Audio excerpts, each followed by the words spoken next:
ሰላም የተከበራችሁ የኢትዮ ታይምስ ቤተሰቦቻችን እንደምን ቆይታችኋል? ለሰዓቱ የተመረጡ አዳዲስ መረጃዎችን ይዘንላችሁ ቀርበናል። በቅድሚያም አርዕስተ ዜና። የአማራ ፋኖ በሸዋ ዋና ጦር አዛዥ የነበረው ባዩ አለባቸው ከመንግስት ኃይል ጋር በተደረገው ውጊያ ህይወቱ አልፏል ተባለ።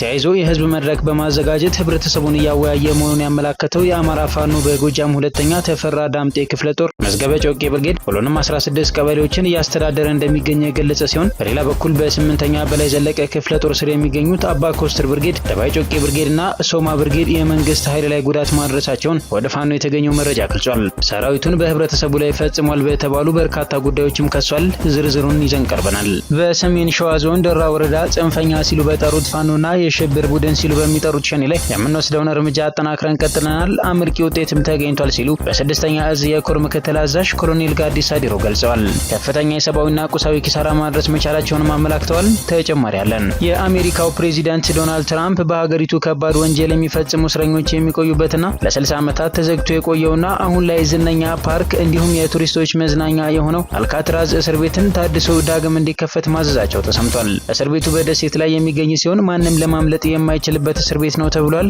ሌላኛው መረጃችን ነው። የራሳቸውን የጸጥታ አጋርነት የፈጠሩትና ከረጅም ጊዜ ጀምሮ ከምዕራባውያን አጋሮች እንደ አሜሪካና ፈረንሳይ ካሉ ሀገራት ጋር ወታደራዊ ግንኙነታቸውን አቋርጠው ወታደራዊ ድጋፍ ለማግኘት ወደ ሩሲያ ፊታቸውን ያዞሩት እንዲሁም የባህር በር የሌላቸው ሀገራት ማሊ፣ ቡርኪና ፋሶና ኒጀር ሞሮኮ የአትላንቲክ ውቅያኖስን እንዲጠቀሙ ያቀረበችውን ጥያቄ ማጽደቃቸውን የሞሮኮ የውጭ ጉዳይ ሚኒስቴር አስታውቋል። ዝርዝሩን አዘጋጅተናል። ውድ የኢትዮ ታይምስ ቤተሰቦቻችን እነዚህንና ሌሎችም ያልተሰሙ አዳዲስ መረጃዎችን ለማድመጥ እስከ መጨረሻው ድረስ ላይክ፣ ሼር እና ሰብስክራይብ በማድረግ አብራችሁን እንድትቆዩ በአክብሮት እንጋብዛለን።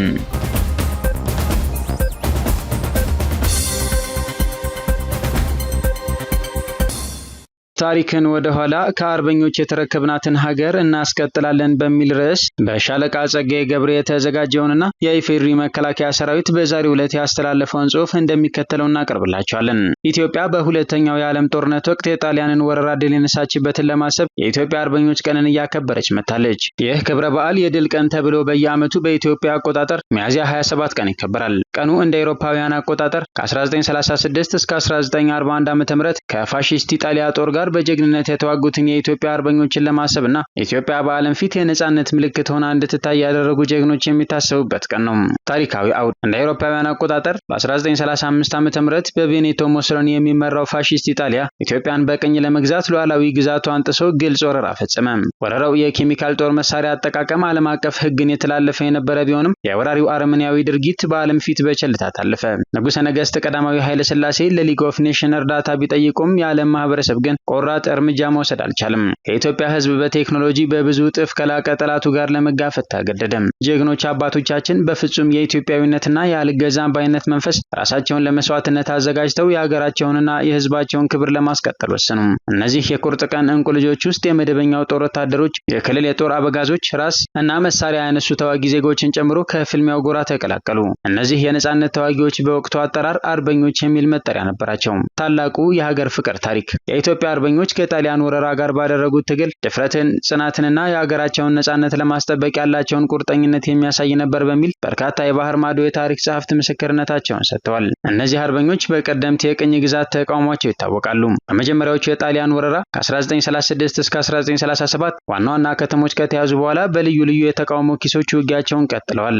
እነዚህ አርበኞች በጣሊያን ጦር ላይ የሽምቅ ውጊያ በማዘጋጀት የአቅርቦት መስመሮቻቸውን በማወክና በመቆጣጠር ጣሊያንን ተገዳደሩት። የሽምቅ ውጊያና ህዝባዊ ተቃውሞ በሽምቅ ውጊያ ስልቶች ውስጥ ተሰማርተው ወጣ ገባ የሆነውን የኢትዮጵያን መሬት ለጥቅማቸው ተጠቅመውበታል። በትናንሽ ተንቀሳቃሽ ክፍሎች የጣሊያን ፓትሮሎጅን አድፍጠው የአቅርቦት መጋዘኖችን እየወረሩ ጠላትን መውጫ መግቢያ ነሱት። የታሪክ መዛግብት እንደሚያስረዱት መሰረተ ልማትን በማበላሸት ጠላት የተደራጀ ወታደራዊ ስምሪት እንዳይፈጽም አድርገውታል። የአርበኞቹ ተቃውሞ የተቀሰቀሰው በጠንካራ ብሔራዊ ኩራትና የጣሊያን ወራሪዎችን ከአገር ምድር ለማባረር ባለመ ቁርጠኝነት ነበር። በዚህ የአርበኝነት ተጋድሎ ውስጥ የሴቶች ሚና ቀላል አልነበረም። ኢትዮጵያውያን ሴቶች በተቃውሞ እንቅስቃሴ ውስጥ ትልቅ ሚና ተጫውተዋል። ሰላዮች፣ መልእክተኞችና ነርሶች ሆነው አገልግለዋል። አንዳንዶቹም ከአርበኞች ጋር በጦር ሜዳ ተዋግተዋል። የንጉሠ ነገሥቱ በወቅቱ ከሀገር የተሰደዱበት ሁኔታ ተፈጥሮ ነበር። ቀዳማዊ አፄ ኃይለ ሥላሴ በስደት በነበሩበት ወቅት ለኢትዮጵያ ነጻነት ዓለም አቀፍ ድጋፎችን በማሰባሰብ ውጤታማ ተግባራትን አከናውነዋል። በውጭ የነበረው ኃይል በአገር ውስጥ ካሉት የተቃውሞ ታጋዮች ጋር ግንኙነት በመፍጠር ማበረታቻና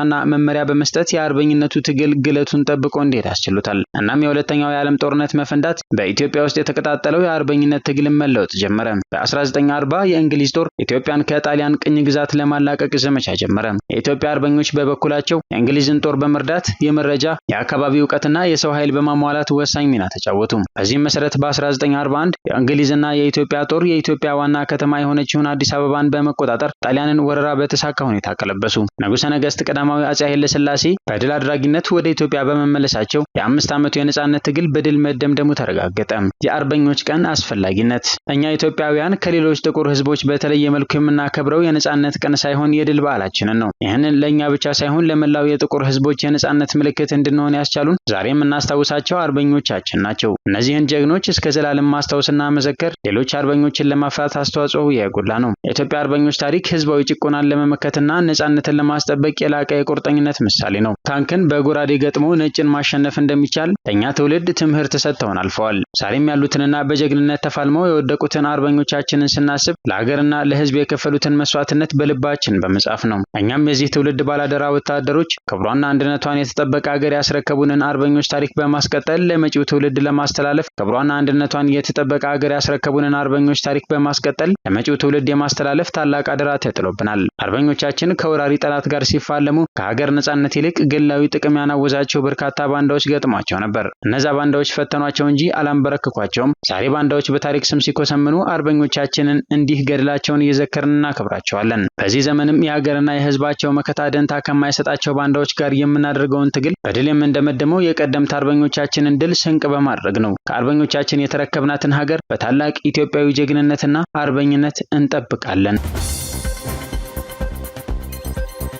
የአማራ ፋኖ በጎጃም 8ኛ በላይ ዘለቀ ክፍለ ጦር ህዝብ ግንኙነት ኃላፊ እንደገለጸው ከበርካታ ቦታዎች የተውጣጣ የመንግስት ኃይል ከነፍስ ወከፍ እስከ ቡድን መሳሪያ አንግቦ በምስራቅ ጎጃም ዞን እነማይ ወረዳ ዲማ ጊዮርጊስ መንግስቶና የቀባህና ወደ ተባሉ ቀበሌዎች እንዲሁም ደባይ ወረዳ የባባትና ንፋሳም ወደ ተባለ አካባቢ የፋኖን ኃይል ደመሰሳለሁ በሚል እንቅስቃሴ አድርጎ ነበር ያለ ሲሆን ሆኖም ግን በ8ኛ በላይ ዘለቀ ክፍለ ጦር ስር የሚገኙት አባ ኮስተር ብርጌድ፣ ደባይ ጮቄ ብርጌድና ሶማ ብርጌድ ቀድሞ ቦታቸውን ይዘው ስቦ መምታት በሚለው የውጊያ ስልት መሰረት ወደ መግዲያ ወረዳ በማስገባት ለሽንፈት ዳርገውታል። በዚህም በርካታ አባላቱ ተገድለዋል ብሏል። ሰራዊቱ ሲሸሽ በህዝብ ላይ የኢኮኖሚና የስነ ልቦና ጉዳት አድርሷል ሲልም ከሷል። ዘገባው እንደሚለው የቀባህናና መንግስቶ በተባሉ አነስተኛ የገጠር ቀበሌ ከተሞች ላይ የሚገኙ የህዝብ መኖሪያ ቤቶችን፣ ቁርስ ቤቶችን፣ ሱቆችን፣ ጸደይ ባንክን፣ ጤና ጣቢያና ሌሎችም የማህበረሰብ መገልገያዎችን ሙሉ ስምሪት በማድረግ ቁልፍ እየሰበረ መጠነ ሰፊ ውድመት አድርሷል ሲል ገልጿል። በዚህም መሰረት በዘገባው እንደተገለጸው በከተማው የሚገኙ ሁሉም ቤቶች ቁልፍ ተሰብሮ 16 ግራም ወርቅ፣ የግለሰብ የአንገት ሐብል፣ አንድ ላፕቶፕ፣ ልብሶችና ጫማዎች፣ ቴሌቪዥንና ሪሲቨሮች፣ የሱቅ ሸቀጣሸቀጦች፣ አስቤዛ፣ በሚሊዮን የሚቆጠር ገንዘብና 8 ሞተሮች ተጭነው ተወስደዋል ብሏል። በተጨማሪም 5 ሞተር ሳይክሎች ተቃጥለዋል። የጸደይ ባንክ ገንዘብ ማስቀመጫ ሳጥን አልሰበር ብሏቸው ሲተዉት ሌሎች ሰነዶችና መገልገያ ቁሳቁሶች ወድመዋል። በህጋዊ መንገድ የተመዘገበ የአንድ ግለሰብ ሽጉጥ ቀምተው ወስደዋል። ቁርስ ቤቶች ውስጥ የሚገኙ ልዩ መጠጦችን ጠጥተው ጠርሙሶችን ሰባብረዋል። በልተውና ጠጥተው ሲጨርሱ ቤት ውስጥ ተጸዳድተዋል ሲል የዘረዘረው ዘገባው ይሄው ሰራዊት በእነማይ ወረዳ የቀባህናና መንግስቶ ቀበሌ 2 ንጹሃንን ረሽኗል ሲል ገልጿል። ለተከታታይ 2 ቀናት ከሰራዊቱ ጋር የተፋለመው አባ ኮስተር ሚያዝያ 26 ቀን 2017 ዓ.ም ሚያዝያ 26 ቀን 2017 ዓ.ም ከ10 ሰዓት እስከ ምሽቱ 2 ሰዓት ከየቀባህና ቀበሌ እስከ መንግስቶ ቀበሌ በተደረገው ፍልሚያ ማሸነፋቸውን የአማራ ፋኖ በጎጃም 8ኛ በላይ ዘለቀ ክፍለ ጦር ህዝብ ግንኙነት ኃላፊ ፋኖ ይበልጣል ጌቴ ገልጿል። በተያያዘ ዘገባ የአማራ ፋኖ በጎጃም 2ኛ ተፈራ ዳምጤ ክፍለ ጦር መዝገበ ጮቄ ብርጌድ ህዝብ ግንኙነት ኃላፊ ፋኖ መንግስቱ ታረቀኝ እንደገለጸው የአማራ ፋኖ በጎጃም 2ኛ ተፈራ ዳምጤ ክፍለ ጦር መዝገበ ጮቄ ብርጌድ የህዝብ መድረክ በማዘጋጀት እያወያየ መሆኑን ገልጿል። መዝገበ ጮቄ ብርጌድ ሁሉንም 16 ቀበሌዎች እያስተዳደረ ይገኛል ያለው ኃላፊው በዛሬው ዕለትም ህይወተ ሰላም ቀበሌ ነዋሪዎችን በመሰብሰብ በትግሉ ዙሪያ ጥልቅ የሆነ ውይይት አድርጓል ያለ ሲሆን ያሉትን ክፍተቶች በመገምገምና የራሱን የጎበዝ አለቃ በመምረጥ የወደፊት ስራ አቅጣጫዎችን በማስቀመጥ የዕለቱ ፕሮግራም ተጠናቋል ብሏል። የአማራ ፋኖ በሸዋ ዋና ጦር አዛዥ ባዩ አለባቸው ከመንግስት ጋር በሚደረገው ውጊያ ህይወቱ አልፏል ተባለ። ከሳምንት በፊት ብዙ ዋጋ ልንከፍል እንችላለን፣ ብዙ መከራ ልናሳልፍ እንችላለን፣ ነገር ግን ትግላችንን ለማንም ለብልጽግና ሚሊሻዎች አሳልፈን አንሰጥም ሲል ተናግሮ እንደነበር የተነገረ ሲሆን የአማራ ፋኖ በሸዋ ዋና ጦር አዛዥ እንደነበርም ተመላክቷል። የመከላከያ ሰራዊት ጽንፈኛና አሸባሪ ሲል በሚጠራቸው ቡድኖች ላይ የሚወሰደው እርምጃ ተጠናክሮ ቀጥሏል ሲል ገለጸ። በሰሜን ሸዋ ዞን ደራ ወረዳ ጽንፈኛ ሲሉ በጠሩት ፋኖና የሽብር ቡድን ሲሉ በሚጠሩት ሸኔ ላይ የምንወስደውን እርምጃ አጠናክረን ቀጥለናል፣ አመርቂ ውጤትም ተገኝቷል ሲሉ በስድስተኛ እዝ የኮር ምክትል አዛዥ ኮሎኔል ጋዲሳ ዲሮ ገልጸዋል።